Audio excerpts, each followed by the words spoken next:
So, welcome to ethnography or ethnographic research.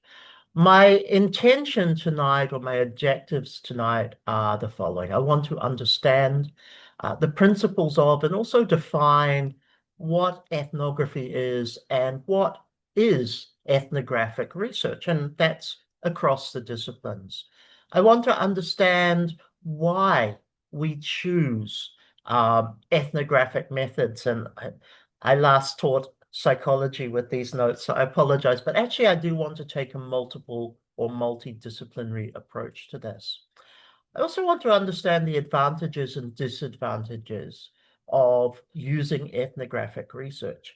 As with all research methods and research approaches, they're not going to work always every time for every situation. And we've got to be able to weigh up the benefits versus the costs, or the advantages versus the disadvantages, to be able to see, is this actually our best approach to the research that we're doing?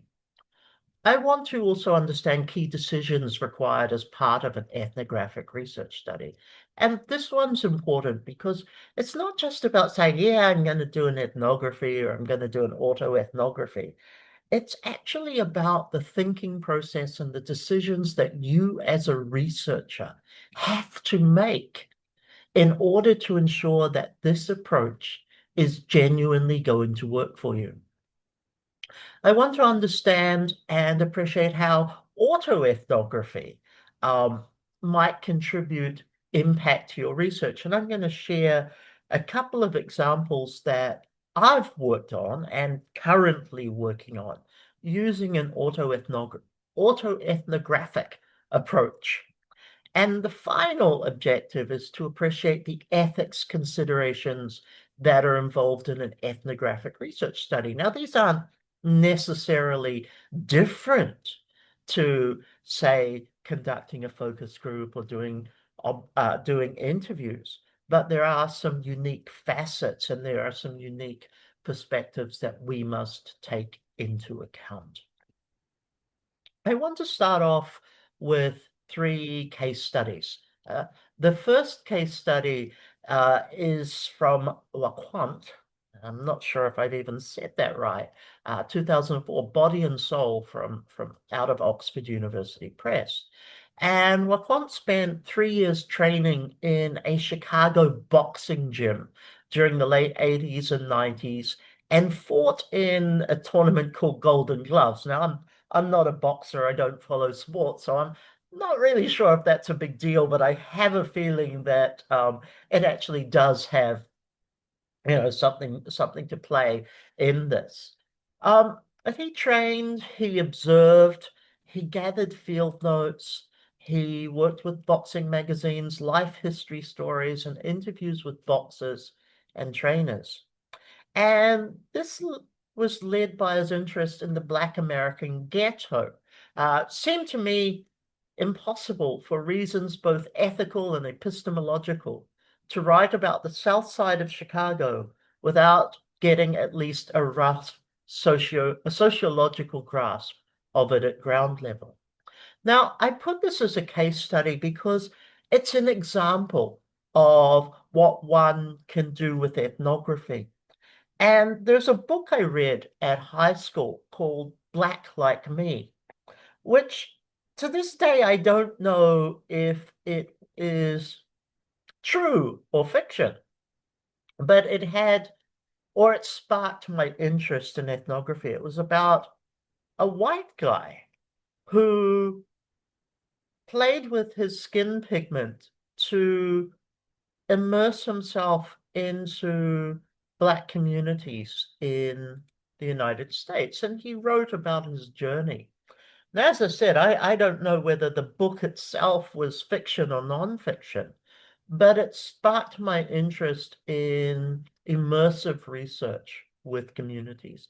And it parallels this in terms of spending time within a very unique cultural group and being able to explore the fundamental issues associated. The second case study is Working Class White from Monica McDermott in 2006. And she studied the interactions, the actions, the conversations amongst individuals in a predominantly white but racially mixed working class neighborhood in both Boston and Atlanta in the 1990s. In order to do this, she worked for a year as a convenience store cashier in both locations. And that gave her a covert and a semi-covert approach to watch and interact with everyday life of these, I want to call them respondent subjects in this case. Her aim was to observe race relations in the natural setting. I'm intent on using the vantage point of the corner store to describe the ways in which race structures life in two white working class areas. Now, we have to think this was 20 years ago, and the power of the shopping mall 20 years ago was certainly a little bit different. But the power of that corner store, the keystone of community relationships, the convenience store that everybody passed through. And for those of you who watch Netflix, think Kim's Convenience Store as an example of that. Certainly gave a very relevant and valid viewpoint on life. Her comment: this method yields rich descriptions of specific social processes of interest that can be observed only while one actively participates in a community's daily life. And I think we have to take that description, that discussion, as very key, because with ethnography, it is about that participation in the community in order for us to learn and to get the data that we need. The third case study, and the final case study before I start on the real in-depth discussion, is actually one of the most famous case studies. And I have a separate video. You can see it down there, but I'll try and share the link a little bit later as well.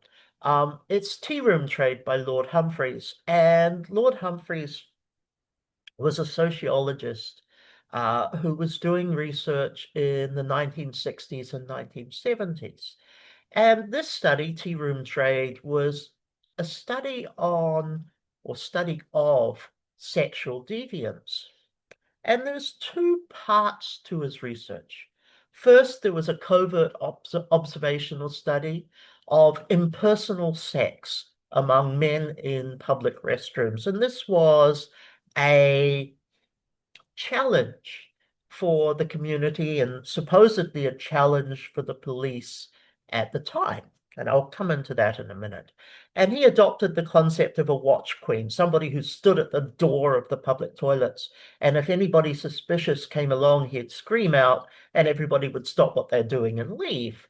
But that allowed him not only playing that role, but it allowed him to observe the outside, but more importantly, to observe what was happening inside, the behaviors, the interactions, and so forth.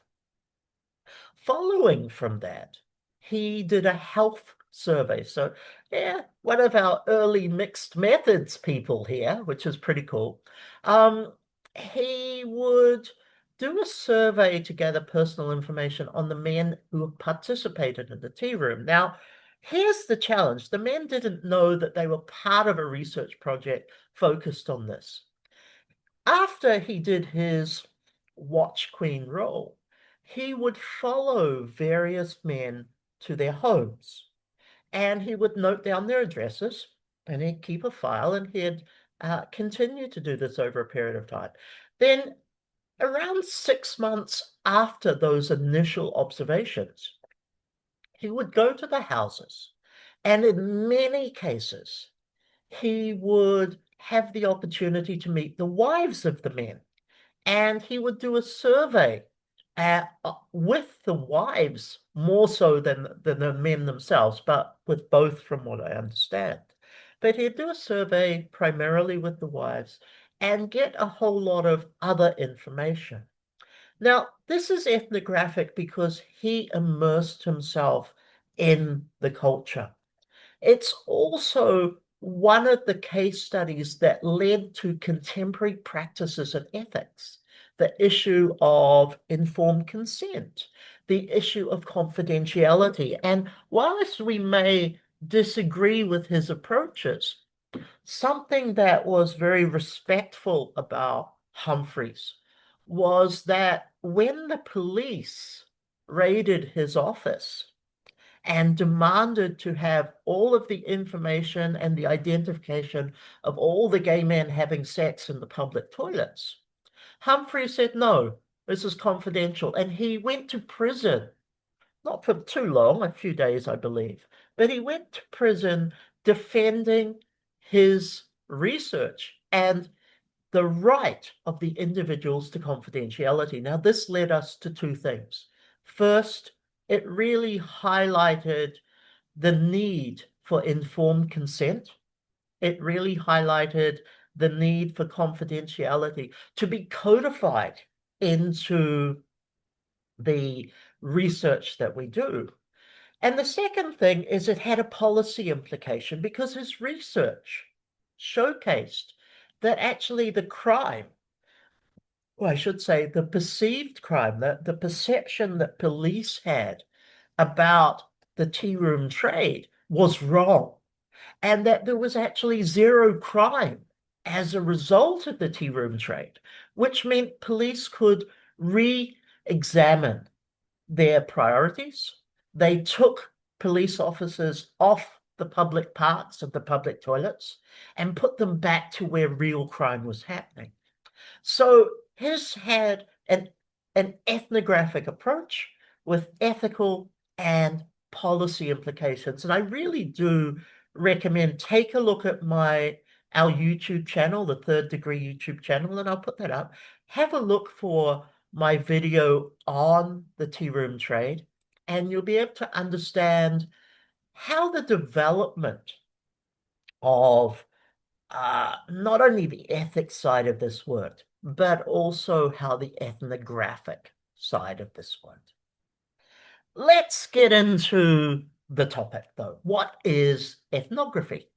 In its most characteristic form, it involves the ethnographer, you, the researcher, participating either overtly or covertly. So whether we are integrated in or whether we're watching from afar, in people's daily lives for an extended period of time.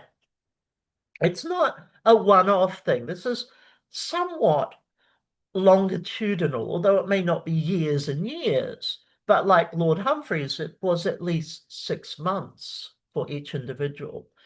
Watching what happens, listening to what is said, and asking questions. And in fact, collecting whatever data that's available to throw light on the issues that are the focus of the research. Now, that's a 30-year-old definition, but it hasn't changed. I want to put it in contemporary 2025 terms. It's being nosy, but it's not being a Karen. And what I mean by that is being nosy is it's inquisition, inquisitiveness, watching, learning, listening, participating. The not being a Karen part relates back to the case study. It's not calling something out and bringing the authorities in to shut something down. It's an observational role only. It's not an impactful role in terms of when you see something you're not happy with, that you're actually making an issue of it through legitimate authority channels.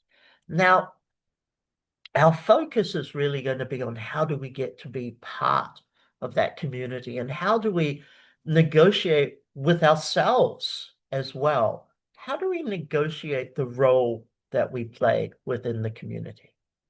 Now, O'Reilly 2005, only 20 years ago, offered a minimal definition. And this is the one I want to embrace for tonight because each of these elements really describes ethnography in, I wouldn't say a beautiful way, a very well-considered way.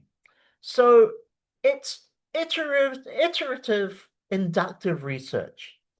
It evolves in design throughout the study, which means although you're being immersive, your role and your approach to it is going to evolve. It's going to grow, it's going to change, it's going to manifest. And it draws upon a family of methods. And this is multiple methods here, not mixed, but multiple methods. You're going to do some observation. You're going to have conversations with people, and conversations are interviews in the loosest of forms. You might be working with historical or archival text-based data, artifacts, things that the people or the groups that you are dealing with produce. That might include being part of a WhatsApp chat group, for example.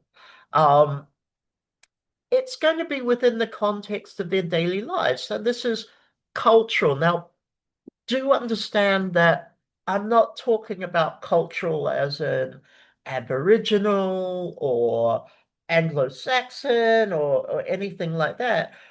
So specific. It's the culture of the group of study. So, for example, it might be goth culture.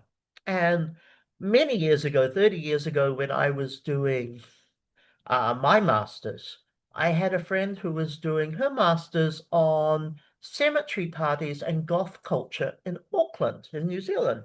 And she was part of the goth community, but she spent a lot more time with the community in order to understand the roots of it and how it shapes not only her life, autoethnographic, but their lives, ethnographic. It's about watching what happens, listening to what is said, asking questions, and then producing a very richly written account about this that respects the irreducibility of the human experience. Now, this is where I come back to not being a Karen, and I know those are not the nicest of words to use, but you're actually respecting the reality, the truth of the lived experience of individuals so that you can share how that manifests. It acknowledges the role of theory. It's not separate from there being a theory. Theory guides, theory helps us to scaffold, to either agree with or disprove. But theory still has a role to play within an ethnographic approach. We're simply having a very immersive experience to relate to that theory. But it not only acknowledges the theory, it acknowledges the researcher's own role. If we conduct typical interviews or focus groups, it gives us rich data compared to, say, surveys, questionnaires, quantitative methods.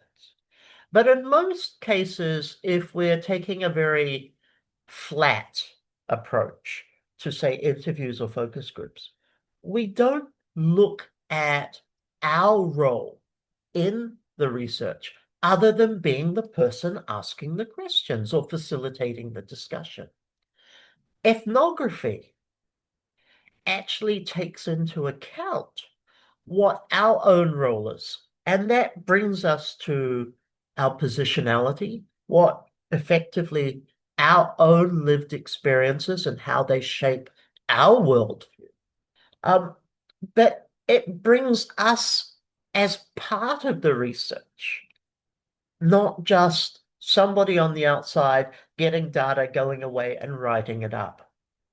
And that views humans as part object and part subject because you are the object, or they are the object of research, but they're also at the same time the subject of the research and very much shaping it. So we're researching the object, the group, and the subjects, the individuals.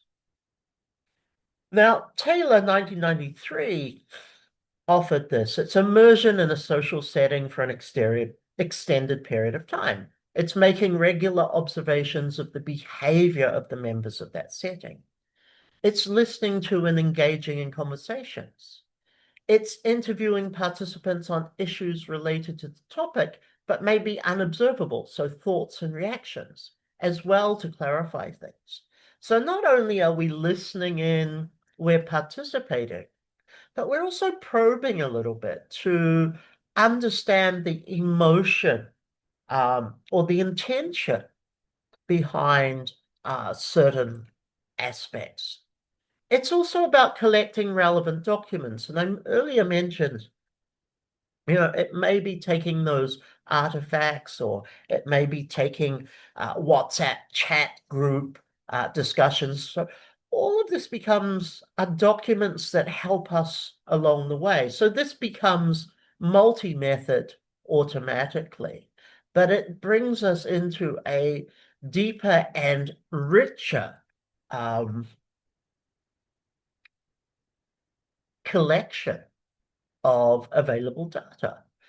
It develops an understanding of the group culture and people's behavior within the context of that culture. Now, a case study I didn't include, I usually talk about this in ethics, but a case study I didn't include was from a gentleman from the University of Canterbury in New Zealand. And I believe he's an associate professor or professor now. He was doing research on the gangs in New Zealand. And New Zealand has two prominent gangs, although this has evolved a little bit, being Black Power is the first gang, Mongrel Mob is the second gang. And I believe he associated himself quite closely with leadership in Black Power. And his role, and he took a very ethnographic approach, he immersed himself in gang activities. And much like Lord Humphreys, there were issues, legal issues, and he also refused to testify against gang members. But he wrote extensively about the culture of gangs and what that meant. In particular, Black Power was young Maori males, what that meant for the life development and the opportunities and the assimilation into the broader New Zealand and global cultures for Black Power members. And his writing is very well respected. But again, his writing enabled us, those of us who maybe have never associated with a gang or never been part of organized crime or never even been part of a social group. And I do want to define gangs as social groups, but it gave an insight to those of us who have never experienced the gang lifestyle to not only understand what the lifestyle is and the rituals and the processes and the behaviors, but also to understand the aspirations and the goals and what they're trying to do. And that actually helped to revolutionize, at least in the New Zealand context, it helped to revolutionize an understanding and minimize the fear that people in the community had of gangs.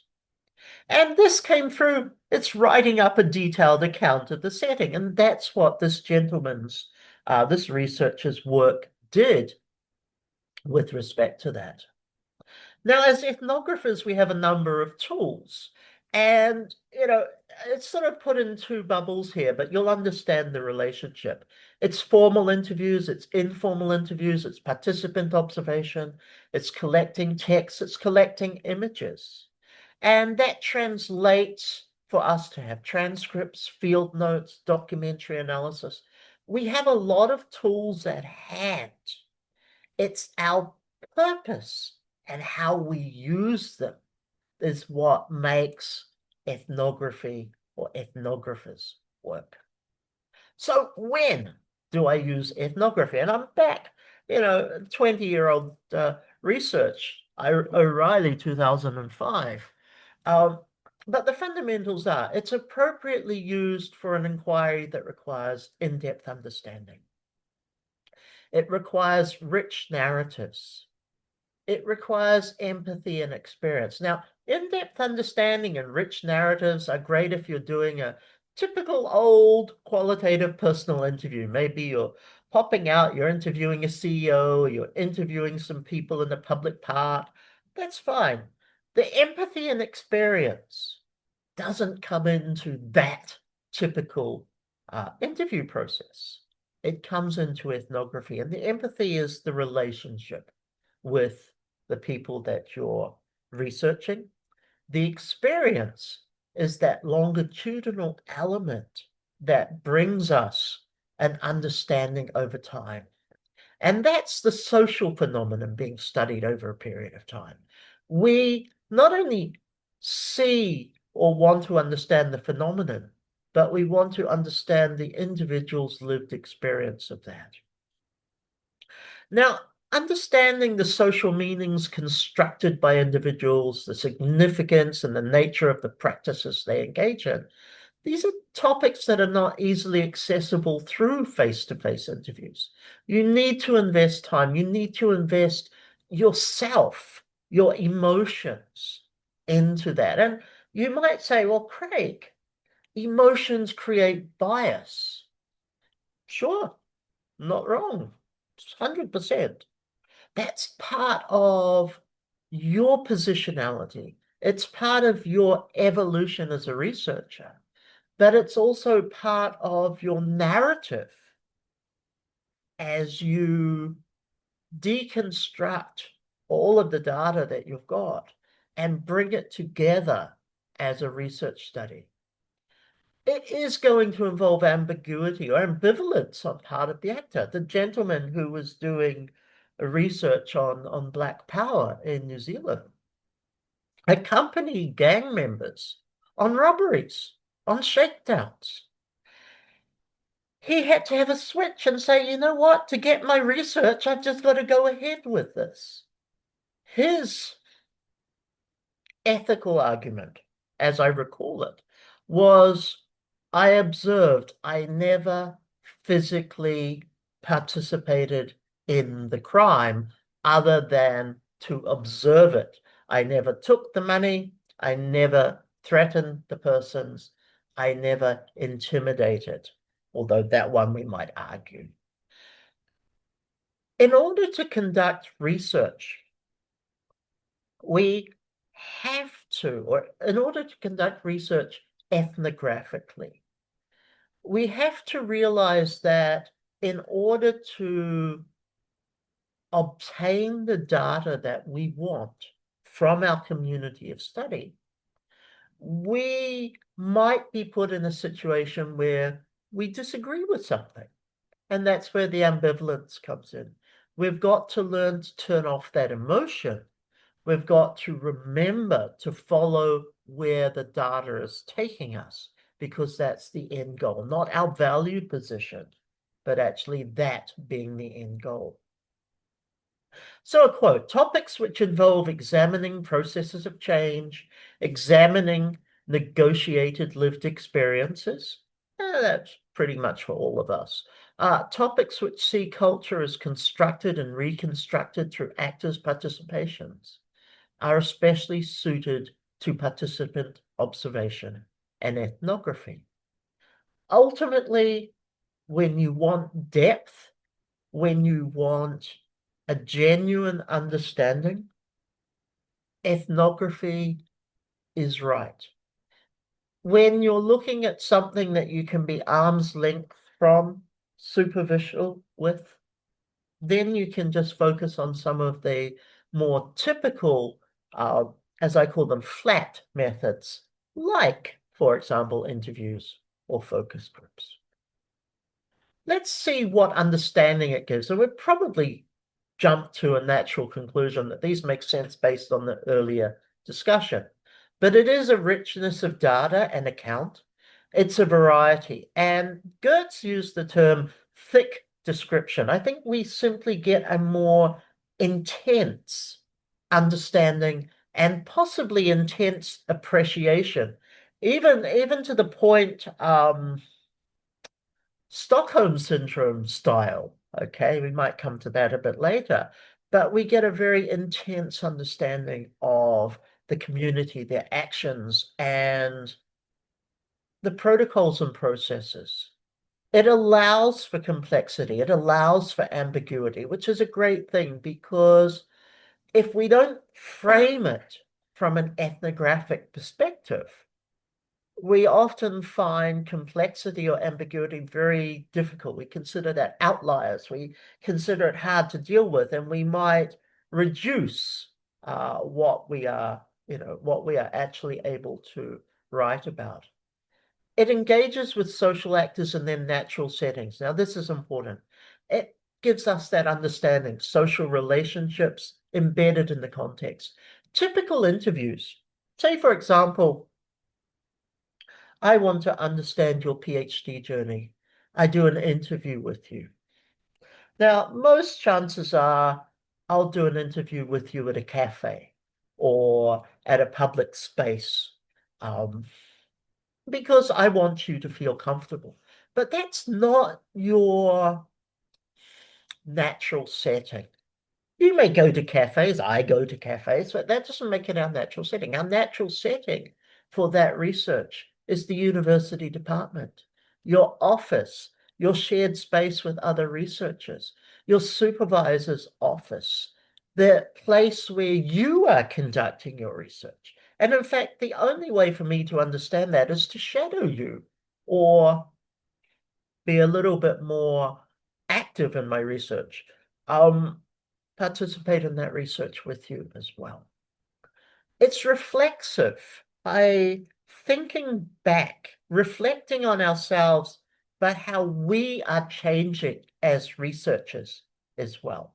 So it's reflexive in relation to the practice of research and to the role of the researcher in producing knowledge. We have to understand how we as a researcher have also changed, grown, developed from undertaking this research. And we've got to reflect on what that process was, how did it occur, and what does that mean for us, and what does it mean for our research? And the best understanding that it can give is actually towards the development of new theoretical insights. An ethnographic approach giving such detail, allowing us to witness or engage with such detail, actually helps us to reform or realign or redevelop theory that we would normally use. The challenges for ethnography. It's time consuming. You spend a lot more time. It doesn't mean it's inappropriate for a doctoral degree. But my advice is remember the concept of graduate on time. Remember the idea that you probably have 6 months to a year typically for data collection. Choose a scope and a scale that fits within that time frame. It is typically completely reliant on the individual researcher. There may be a small team, but in most cases, if we're looking at doctoral research, it is going to be only you. So 100% of the pressure is on your research skills and your ability to engage with, whether it be at a distance or immediately as part of, but your ability to engage with the community of interest. There is difficulty to gain full access. I cannot imagine how the researcher on gangs, Black Power researcher in New Zealand, gained access as an educated white middle class guy in his 40s. He rocks up to a gang house with, you know, Maori males who are probably twice his size and says, "Yo, cuzzy bro, I want to join your gang." I cannot even perceive how he got in there. So he did, obviously, and it obviously worked out. And I'm guessing he actually was very detailed in how he wanted to help the gang community move forward, and that's the reason. But at the end of the day, we've got to have a very in-depth plan as to how we become part of the community or how we access the community. If we're at arm's length, if we're doing covert based, it's easier because we're observing and they may not be aware of that. But if we're interactional, if we're embedded or overt in our approach, we've got to not only approach and get into and be accepted to that community, we've also got to invest in the building of rapport, the building of the relationship between ourselves and that community.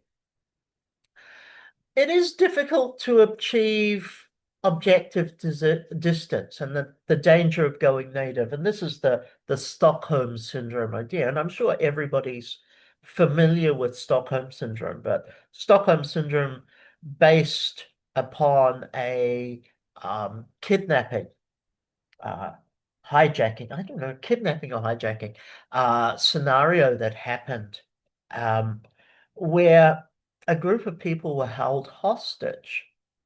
And after an extended period of time, the people being held hostage, albeit the victims of a crime, the people who were held hostage started to empathize with their hostage takers, with the kidnappers. And their mindset was changed about the experience because of the relationship that they uh, built with the hostage takers, with the kidnappers. Now, I'm not saying you're kidnapping a group of people, because if you do, you really shouldn't be doing research. But we come into a group. That group may have different values or different perspectives than us.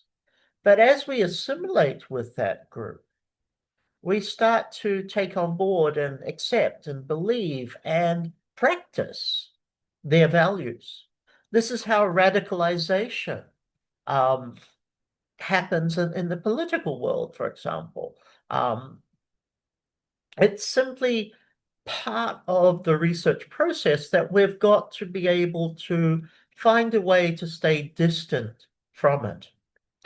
It's very difficult reporting findings in the role of interpretation, because interpretation is the hardest part, partly because of the previous point, partly because of the experience, um, and partly because you don't have such a distance from people. And then the final challenge, or the final big challenge, is the ethical dilemmas that are associated with participation. Am I lying to the people? I fake my persona. I join the group. I participate in their life. I develop with them. But all of that might have been based on a lie, because you never told them from the start what your genuine purpose was or who you are. So there are dilemmas associated with participating in ethnographic research.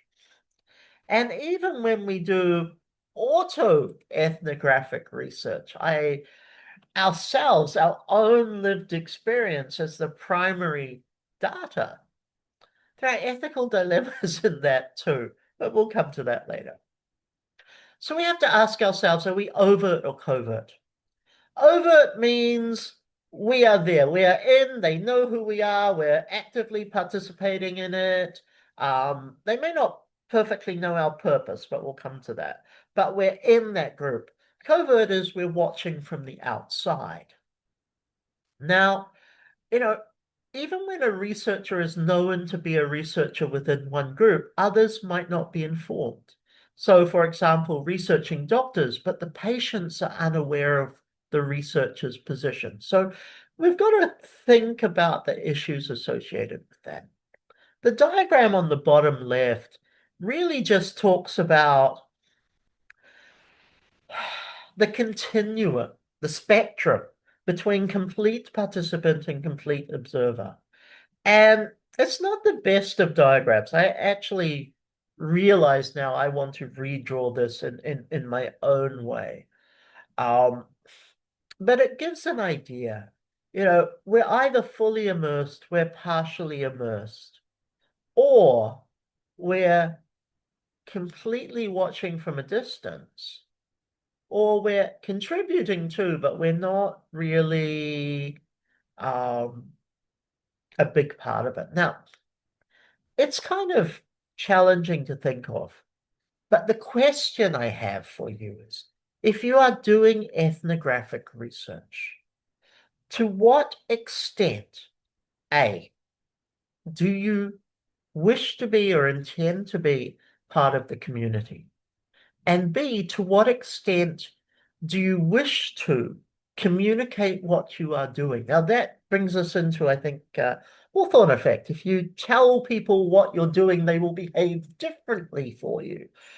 That kind of screws up being a complete participant with full information to everybody because they're behaving the way they think you want them to behave. So therefore, do I not tell them?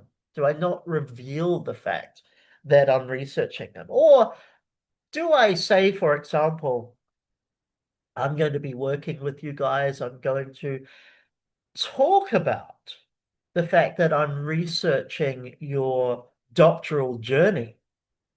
But actually, what I'm investigating is not your lived experience of the doctoral journey as a student. I'm looking at the sexual tension between yourself and your supervisor. That's untransparent to an extent, but I've also misrepresented um, my true intention of the research. So we have to make those decisions for ourselves. The advantages of being covert, arm's length, distance, we don't have problems of access because we get around that because we don't seek permission. We simply, we simply watch. It reduces the bias of reactivity. Our or people's reactions won't be tainted by the knowledge that you're observing them. They won't change their behavior because they don't know you exist. They don't know that you're doing something, let alone what you are doing. The disadvantages, though, there is an anxiety. So you're continually under the threat of being exposed. And if you're exposed, the research project could be threatened. There are ethical problems that violates the principles of informed consent and deception. It's also a possible violation of privacy. Now, a simple example is, look, I might want to understand, as I said, PhD students or PhD candidates' journey. And I, in order to do this, will enroll in a doctoral program. Now, for all intents and purposes, you think that I'm there to do my doctorate, but actually I'm there to do my doctorate on your doctorate. So if you discover that my doctorate is specifically about you, that may jeopardize my plan, my program. So covert comes with risks. You have to think about the roles that you might take, and this brings us back to the diagram on the bottom left here. It's whether you're a complete participant, a participant as observer, an observer as a participant, or a complete observer. What becomes relevant is in your research design. for you to think about what the role you play. Now, the example I just gave about researching the PhD researchers is actually something I'm doing at the moment. I'm enrolled into a second doctorate degree. I have an interest in doctoral supervision, and I have an interest in doctoral supervision in technology. Now, I'm taking an ethnographic approach. I'm also taking an autoethnographic approach. The ethnographic approach is I'm immersed in a community of other researchers who don't necessarily know that I've been a professor, I've got a PhD already. They just think I'm interested in a particular topic. And I am talking with them, I am interviewing them, I am having conversations about their research journey and their experience. That makes me an observer as, well, it's actually really hard to say. Um, it's participant as observer because I'm fully functioning. But actually, no, my true identity, I'm a complete participant. My true identity is actually not known to them. So I'm watching, I'm integrating, I'm getting information, but they don't know the whole story. I'm taking an autoethnographic approach as well because I've supervised doctoral candidates. I've been in the business, the industry, and academia for 30 plus years. So I bring my own lived experience and I bring an experience of how does this journey compare to my previous one? For us, we have to consider what role will do justice to our research. So when I planned my research, I thought, great, let's take an ethnographic approach. Let's spend time by doing the second doctorate. Let's spend time with people. Let's go through that journey again myself. And as I progressed with the design of that research, I realized the one key thing that's missing is me.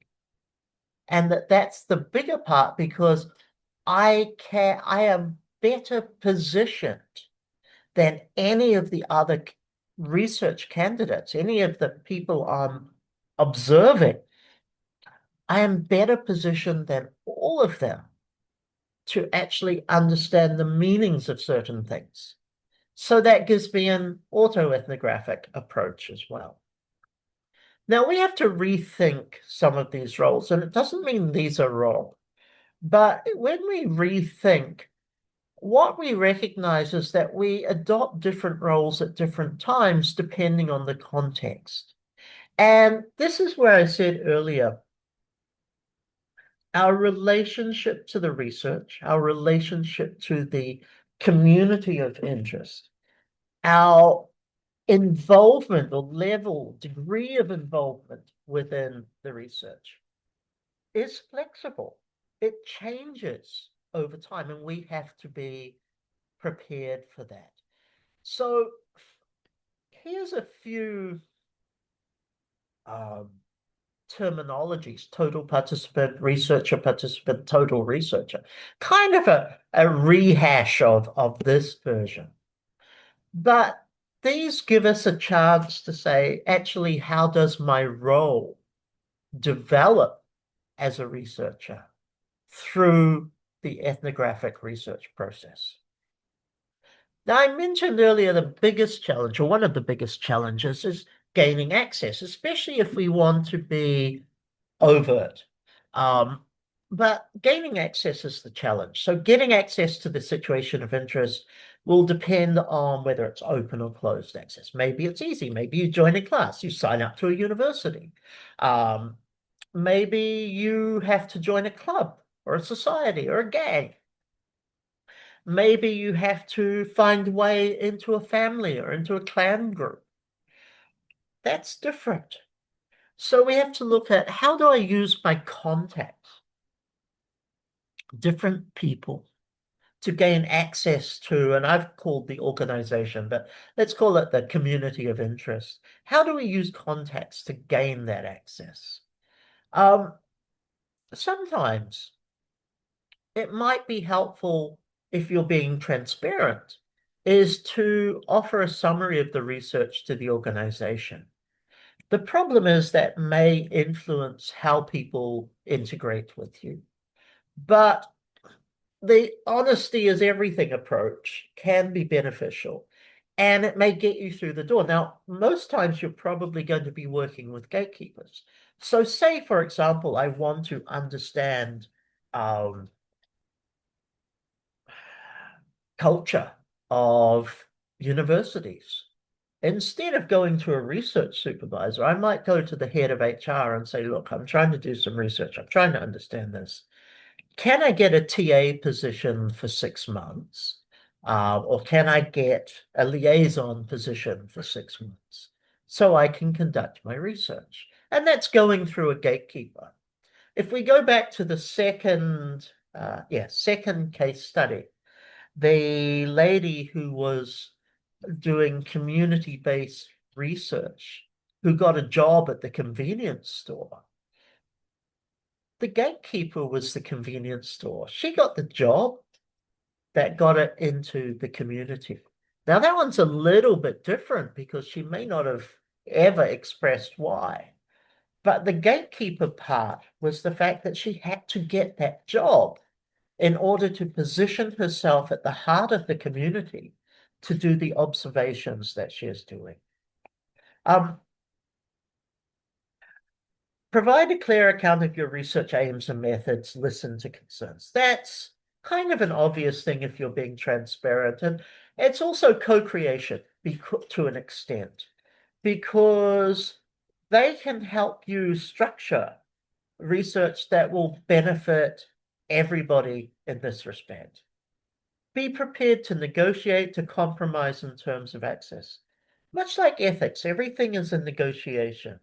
In the terms of ethnographic research, you may not get the type of access you hope, but the evolution of ethnographic research is going to help you develop that relationship and continue and to strengthen that relationship, which will then ultimately, hopefully, widen or adjust the access you have. And most importantly, be honest in your own assessment of how much time you're likely to take. So, being part of the group, how much of other people's time are you going to be taking to do this? Now, if you're doing organizational-based research, time is money. If you're doing social-based research, time is a personal investment. But at the end of the day, you've got to know how much or what do you expect from others.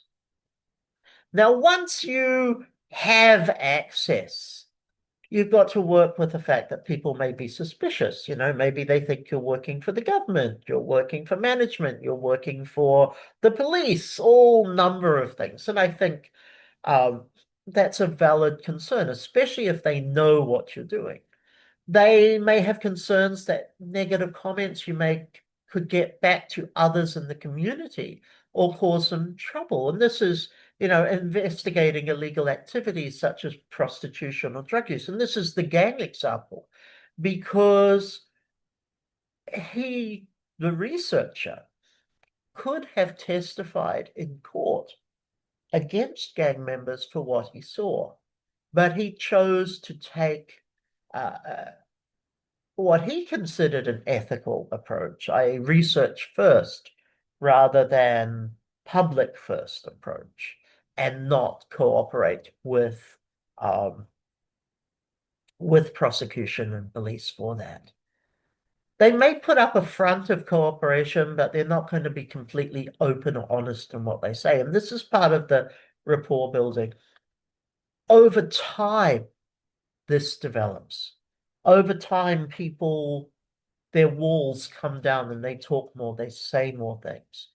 But you've got to be prepared that the early phases is a rapport building more than a data collection phase. It is both, but more data collection comes the longer you invest time in what you're doing.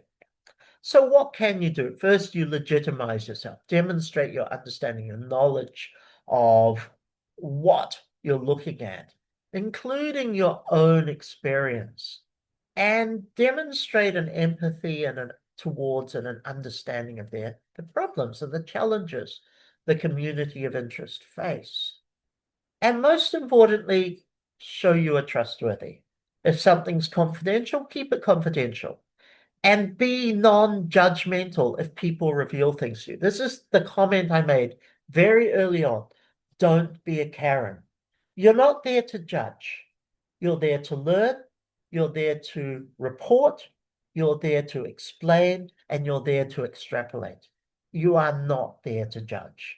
So doing those couple of things as a continual behavior from yourself will actually help develop the relationships with the community of interest that you have. Now, how do I go about dealing with field notes? Because you're not going to walk around with a helmet cam recording everything you see and having that. You're going to be relying on your own interactions, the notes that you take, the pen and paper style that you do. So getting out your notebook, getting out your pen, and making notes whenever you can. So in order for your data analysis to be successful and ultimately your data collection, you have to find ways to ensure that you get detailed um, field notes. Now, that might be this old-fashioned approach, pen, paper. It may also be the modern technological approach, because you may simply have your phone in your pocket and it may be on record all the time. That's data collection. I don't have a problem with that, aside from whatever ethics conditions you have to meet. But you've got to find ways to make sure that you have a record of what happens. And these are notes, these are notes that are based on your observations. They are detailed summaries of events, actors, their behaviors. You might go into a meeting with your community of interest and you come out of it and you pop to the bathroom for 10 minutes. You're spending your time in the bathroom noting down every single thing you can remember. But it's not just what happened, what was said, it's the body language of the people that said it. It's the reaction of the people around it. You're taking, or you need to be able to ensure that you can record, whether it be in writing, whether it be electronically, or whether it be through other mechanisms, say, for example, photographs. You've got to be able to make sure that you can record what happens. And you, as a researcher, and here's the hard part, because when we go into something we're not 100% certain about, we don't actually know what's important sometimes. So we've got to be able to find ways to make sure that we identify what are the key things that we hear and that we see, so that we know what's important for our research and that we're taking notes of that. Many people go into an interview, for example. They go into an interview and they focus on the words. They focus on being understood. They focus on demonstrating active listening skills to get data. But they forget that what they really need to be doing is watching the respondent's body language in relation to the questions you ask and the questions they're answering, or the answers that they give. So that's why I call interviews a little bit flat, because most of us focus on the words, not on the environmental context. As an ethnographic researcher, we focus on everything. And we've got to be able to identify what we see, what we hear, what we experience. What of that is important that we take notes on it? Now, there are some different types of field notes, and this kind of makes obvious sense. But at the end of the day, when you're writing up your method, when you're writing your chapter 3, and when you're looking at your data analysis, your chapter 4, you've got to be transparent about what type of field notes you took. So whether it's mental notes, this is just things we keep in our mind and we come back to it. Scratch notes, so brief notes like what happened there, where the picture that I've got on the screen. Um, just keywords or key things that will jog our memory later so that I can come back and write up more? Or do I do full field notes, which actually become your main data source? Ultimately, your scratch notes evolve into full field notes. But to what extent? Do you do it as you're in the field or do you do it after? And it's not only what you saw, what you heard, but it's your own ideas and interpretations, your intuition on all of that at the same time, which becomes extremely important.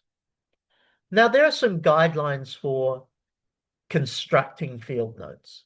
So, best practice advice, I'm just going to rush through it before I move on. Write your notes as soon as possible after seeing or hearing something interesting. As I say, rush to the toilet, note things down, send yourself a text message. Um, but you're going to have to adapt to make sure, because this is about your memory and it's about the skewing of your memory, because the longer we leave something before we take note of it, the less we accurately memorize and understand it. Some people carry notebooks with them everywhere. I have a friend, actually a mentor, my first boss from 32 years ago. She's not going to like me reminding her of her age or me of my age. But my first boss at Auckland University from 32 years ago had this tiny little notebook about the size of a mobile phone. And that was with her 24/7, 365. You'd see her on the bus and she'd be, doing things. She'd be just taking notes and writing stuff down. You'd see her in meetings. She's taking notes, writing stuff down. And that was a great tool. We might do that with our mobile phone these days because, back then, mobile phones didn't have recording technology. You're lucky they made a call. But many people carry some form of tool that enables them to record. So that might be a digital recorder, it may be the mobile phone. And since, 95% of us probably have mobile phones, we've always got something that we can record. So we can actually record as it happens. We can quote people verbatim. We can transcribe that later. Sometimes I find, look, I can't actually record, but somebody said something. I text myself a message with the quote that they actually said. Not the best, not the fastest way, but it enables me to have a record of that. And then at the end of the day, you write up your field notes, the details, where the events happened, who was there, even if they weren't actively part of it. What prompted the event, the date, the time. What you want to do is make sure that your recording of the experience is detailed, because you don't want to, 3 months later, be looking at your notes and say, what did that mean? Imagine having a notebook, putting a key word in there, going off and forgetting about it.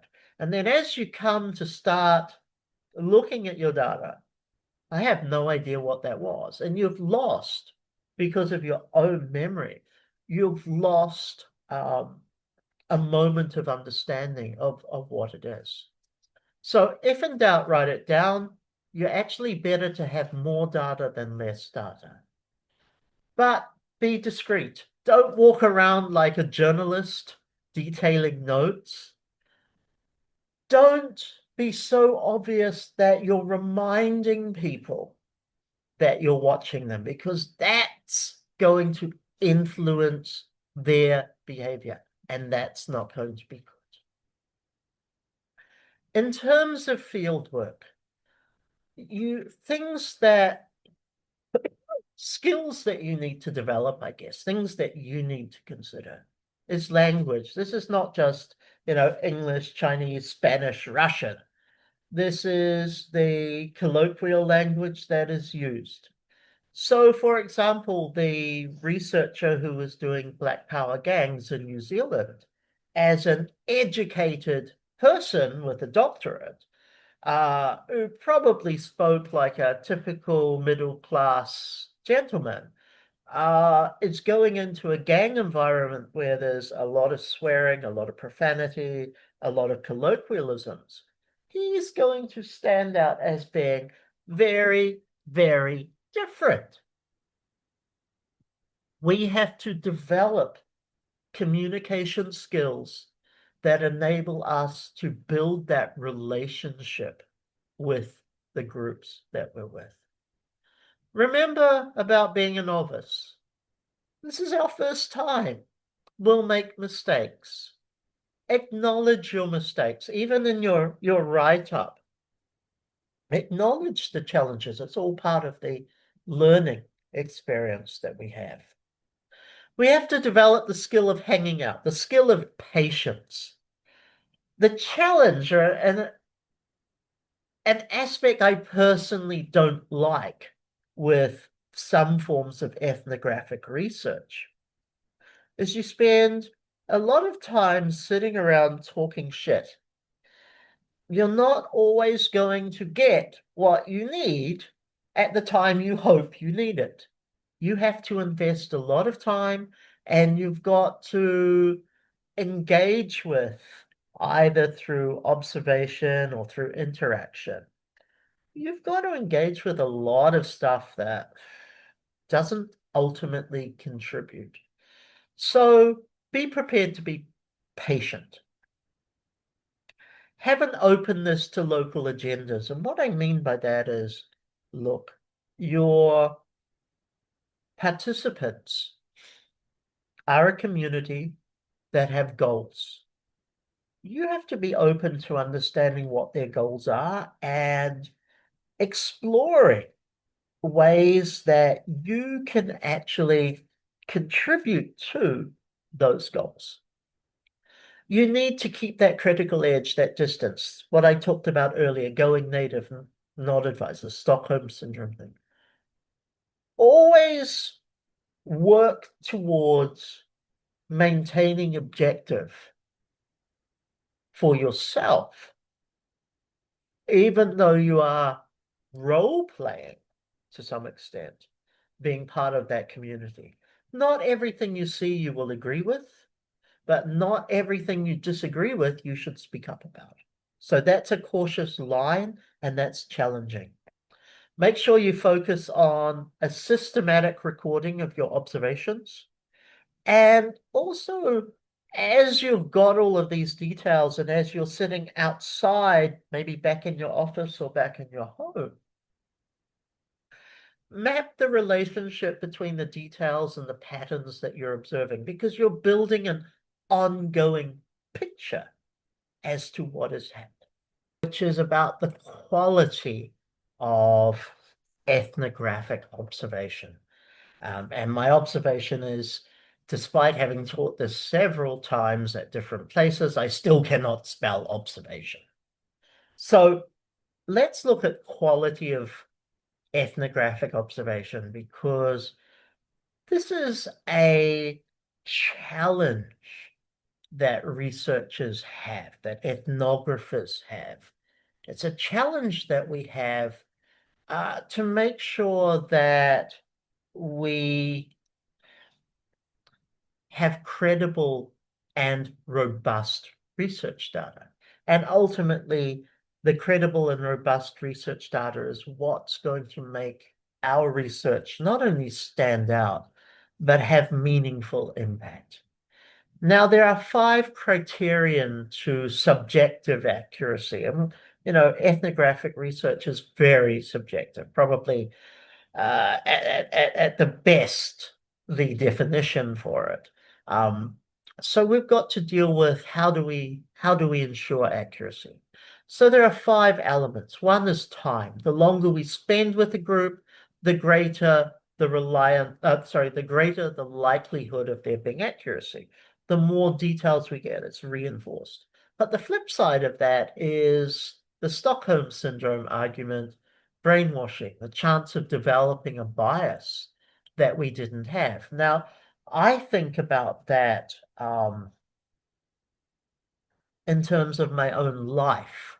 I've spent half of my life living in a country that I wasn't born in, and actually in several countries that I wasn't born in. And I have noticed that my biases and my opinions about certain cultural practices have changed significantly because of that experience. So, yes, I have an in-depth understanding of Southeast Asian culture, business, social practices. But at the same time, I now support certain practices that 20 something years ago I would have considered to be very, very inappropriate. And those who come from my geography today would still consider inappropriate. So it does happen. Uh, we have the issue of place. Being close to a group increases the likelihood of adequacy. So the closer we are, the more likely we fit in, the more we're going to observe, the more we're going to understand. Language. Now, the greater the fluency, the familiarity with its idiom, the more reliable one's observations are.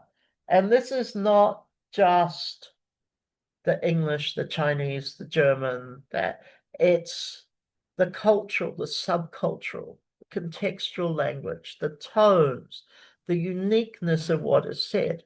And it's about being at the level that the individuals you're working with are. Now, let me give a great example here that's very different from any that I've done tonight.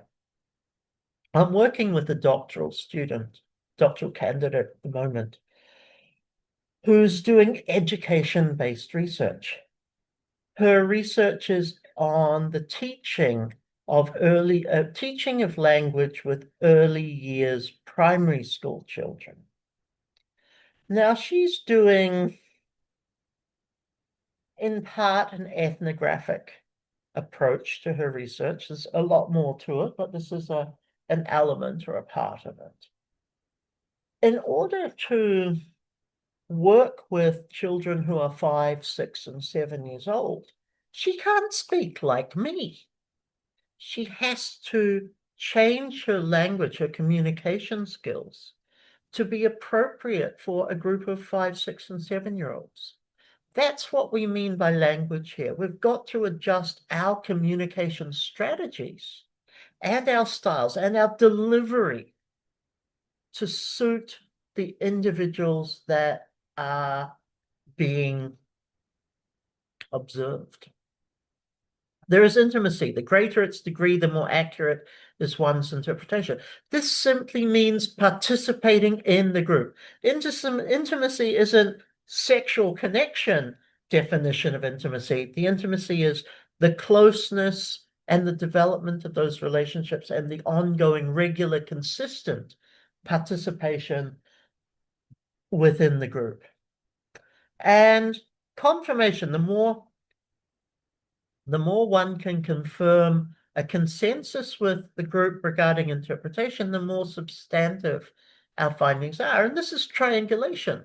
This is getting multiple people in the group to reinforce your understanding of what you've observed and what you've discussed. So it's, a form of triangulation there. But ultimately, what you're doing is getting reassurance from multiple members of that group that your understanding parallels to their understanding. That becomes important.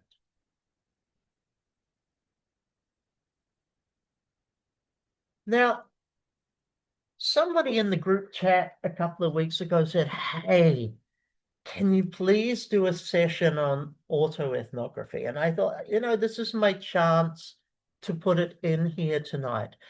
This is by no means a detailed understanding of autoethnography. I'll probably do a session maybe early next year that really goes into depth with autoethnography. But I wanted to touch upon it because it is something that more and more researchers are considering. So autoethnography is a qualitative method where the researcher uses their own personal experience to examine and understand broader cultural, social, or political phenomena. So just as I said with undertaking a second doctorate, I have experience as a supervisor, I have experience as a research candidate. And now using technology where previously I didn't, I bring my own personal experience into an understanding of what is the processes and what is happening and the value and the benefits or the disbenefits, because, I've still got a long way to go with that.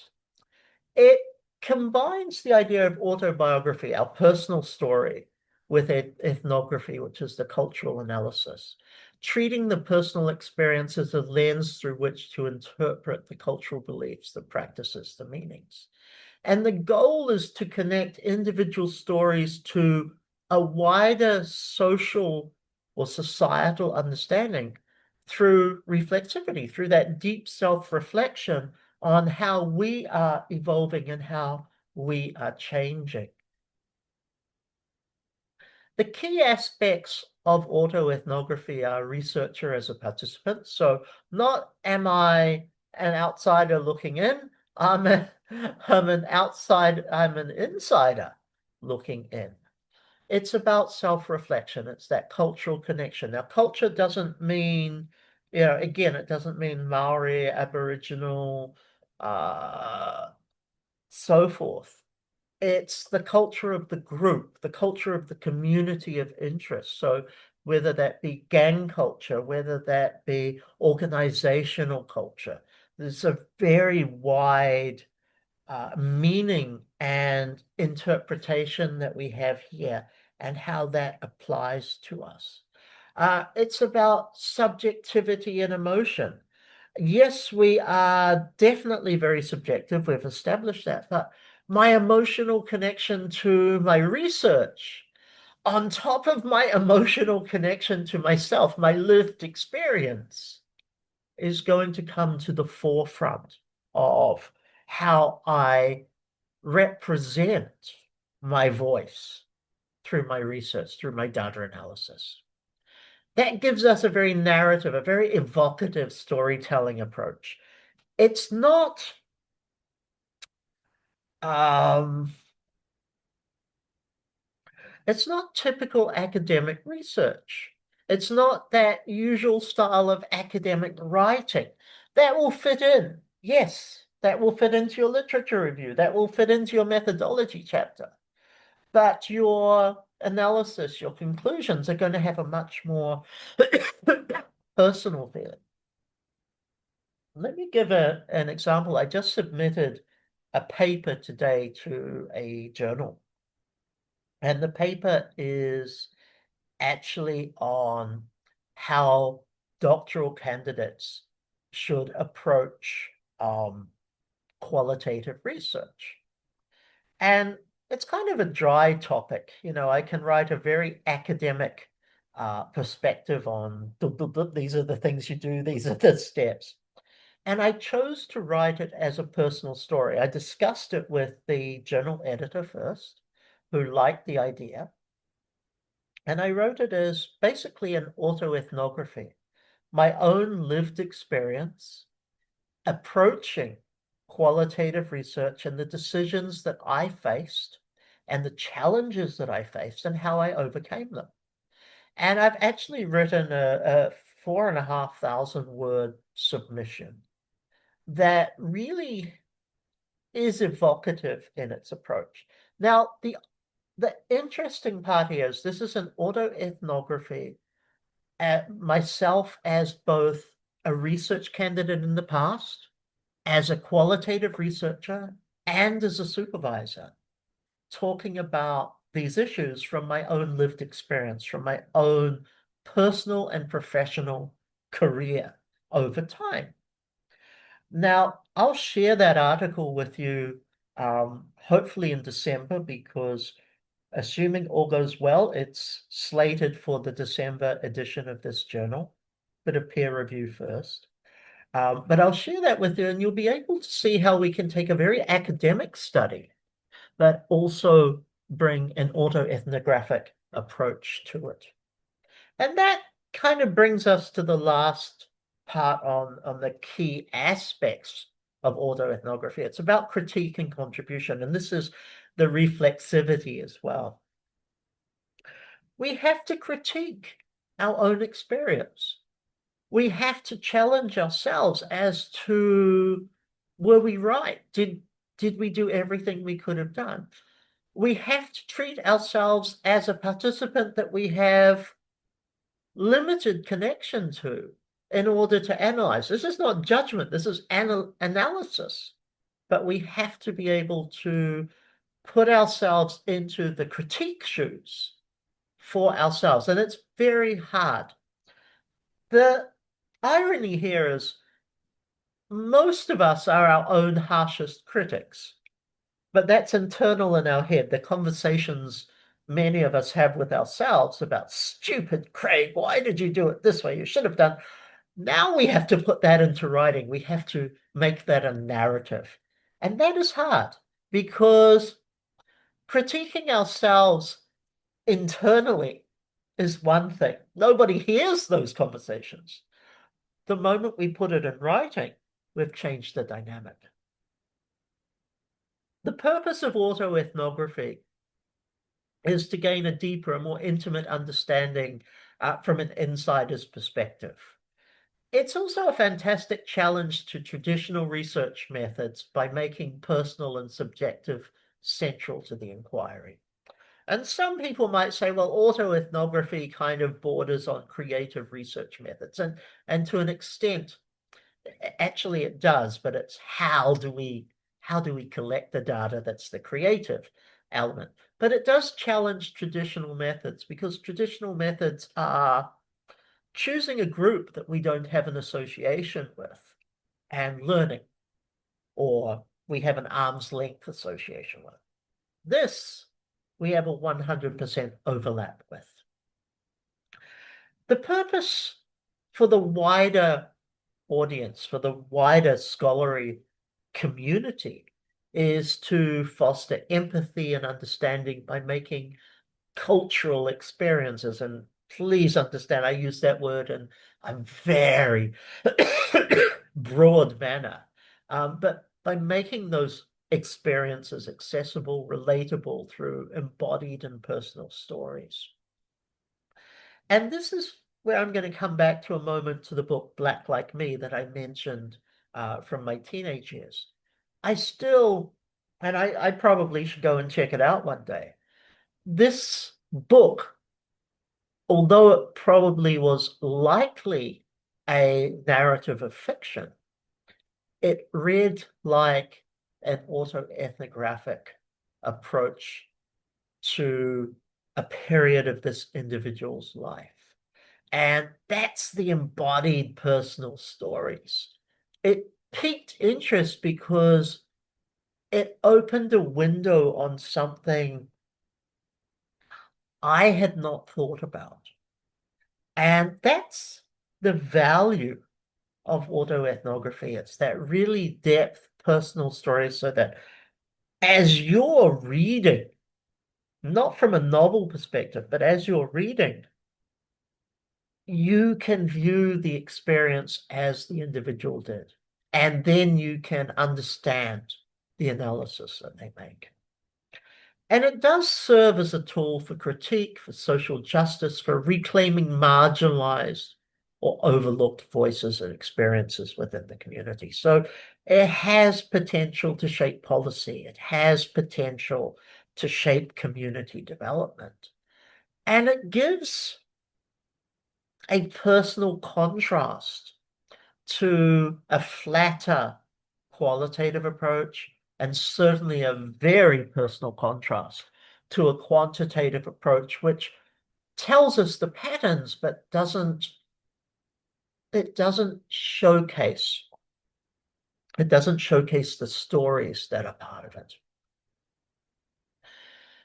We also, and this is a surprise for you and a surprise for me because I picked this one out last night. We also have the idea of digital ethnography, and this is for ethnography as a broad perspective. It's a method that applies our traditional ethnographic techniques to study online communities and digital cultures. So researchers immerse themselves in their environment. So we have a group chat for the third degree. That's an online community. It's a digital culture. I'm not, but I could be using that to do research based on the interactions and the questions and the discussions and the sharing. Um, that's really what digital ethnography is about. It's the digital platforms, the social media, using the virtual world to observe and document the interactions, the cultural practices, the social phenomena. That comes with its own unique set of challenges for ethics, which I'm not going to touch upon just tonight. But keep in mind that it is a very viable research tool. I know many who have used it, um, and it enables us to work with contemporary communities that are more digital, especially young people who don't make phone calls, for example, spend more time on social media than they do in face-to-face interactions. That gives us an inroad into a different community as a method. Now, I think this is my final slide. I might be wrong. It's close to the end, but ethics and ethnography. Now, a reminder, ethical principles are not the same as moral principles. We've got to strike a balance between our curiosity as an ethnographer and our responsibilities. And our responsibilities are being sensitive to the rights of others, safeguarding the proper interests of those involved. So, for example, Lord Humphreys, in not revealing the identities of the men to the police, or the researcher from Canterbury not testifying against the members of the gang who committed crimes. Now, you might say that's unethical, but actually, your responsibility as a researcher is to protect the community being researched before any other responsibility that you have as a member of society. So that one, it can be a challenge for us internally, and sometimes it can be a conflict, but we must always put our research respondents first in order to be able to progress. Now, there are going to be some challenges. What if you witness a murder? That may change it, but then that's a discussion you have to have with yourself as well. Is my promise to another person to protect their confidentiality, is that overridden by my promise to society to be a good person? That's a discussion for yourself.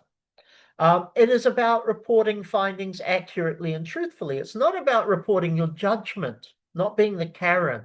It's about what the findings are, being as accurate and respectful and truthful to that as you can. And it's also your responsibility to consider the consequences of your work or its misuse. So the consequences of your work may actually result, for example, in a policy shift. The gentleman who did Black Power gang research, his research could have influenced government policy and police policy on treatment of gangs. The good thing is it actually influenced social welfare policy on how and housing policy on how gang members and gang members' families were interacted with and were um, able to be contributing to society at large. Now, there are four key ethical issues. I'm not going to go in depth. I'm just going to sort of touch on them but these are the four ethical issues that you will face in an ethnographic study. Do no harm. You've got to be sure that your involvement is not going to hurt the respondents. Now, this can be like testifying for the gangs. It can be the creation of false friendships to get research and then disappearing from that person's life. That's harm. It's a very wide interpretation. The issue of informed consent, because when, where, how, and if you get informed consent. The invasion of privacy. You're going into somebody else's community, and by going into that community, you are to some extent invading their personal space. If I interview you in a cafe, it removes a lot of that. I might ask you sensitive questions which you might refuse. But if I'm going into your home and pretending to be your friend and cooking dinner with you and eating with your family and listening to your stories, that could be an invasion of privacy. And it could also relate to deception, not being honest. It doesn't mean you're lying to people. Lying to people would be saying, oh, I'm doing research on how trees grow, and then I'm watching you with your research. Deception is me signing up for a doctoral program and telling you I'm researching about research, but I'm not being fully transparent and telling you you're my research participant. So deception is not lying, but deception is not telling the full truth or not giving an enough of a picture so that people can understand.